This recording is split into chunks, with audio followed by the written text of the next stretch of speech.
अच्छा, एक बड़ा कठिन सा सवाल ये है मामा कि राम और सीता जी की जो पहली मुलाकात है उसको लेकर अलग अलग प्रमाण मिलते हैं। रामचरितमानस में अलग प्रमाण है। निराला जी जो है वो अपनी राम की शक्ति पूजा में अलग लिखते हैं दोनों में, लेकिन बाग जो है वो कॉमन है। बाकी अलग अलग रामायण में अलग मिलता है। तो आपके दृष्टिकोण में इसका उचित समाधान क्या होना चाहिए?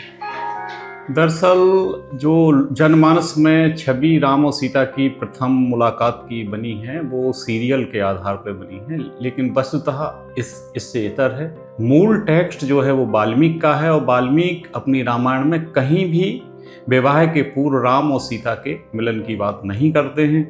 वहीं दूसरी ओर हम देखें, आचार्य तुलसी या बाबा तुलसी मूलतः अध्यात्म रामायण से प्रभावित थे और उन्होंने राम और सीता के मिलन के पहले एक पुष्प वाटिका में दोनों का एक मिलन दिखाया है, जहां दूर से ही सीता राम के ऊपर मोहित होती हैं और फिर वहां मां गौरी से श्री राम को वर के रूप में पाने की प्रार्थना करती हैं। तुलसी स्वयं लिखते हैं, जहां वह वंदना कर रही हैं, जय जय गिरिवर राज किशोरी, जय महेश मुख चंद चकोरी, जय गजबदन खडानन माता, जगत जननी दामनी दुति गाता।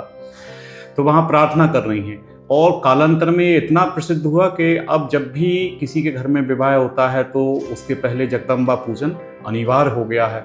मान्यताओं से किस प्रकार से समाज के व्यवहार परिवर्तित होते हैं, यहाँ इसका उदाहरण दिखाई देता है। लेकिन वाल्मीकि रामायण में इस तरह का कोई भी प्रसंग उल्लेखित नहीं है। वाल्मीकि रामायण में जो प्रथम मिलन है वो कहाँ होता है?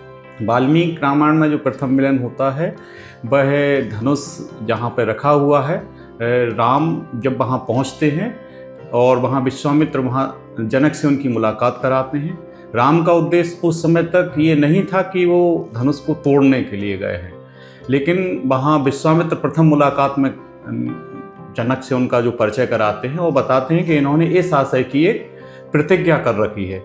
और राम कौतूहलवश उस धनुष के पास पहुँचते हैं और जब उस धनुष को देखते हैं तो हाथ से उसको छू करके उठाते हैं और वो स्वतः ही उठ जाता है। इसके उपरांत राम और सीता का विवाह होता है और इस दृश्य की जो साक्षी हैं वो जगत जननी सीता को भी माना जाता है। इस तरह का उल्लेख।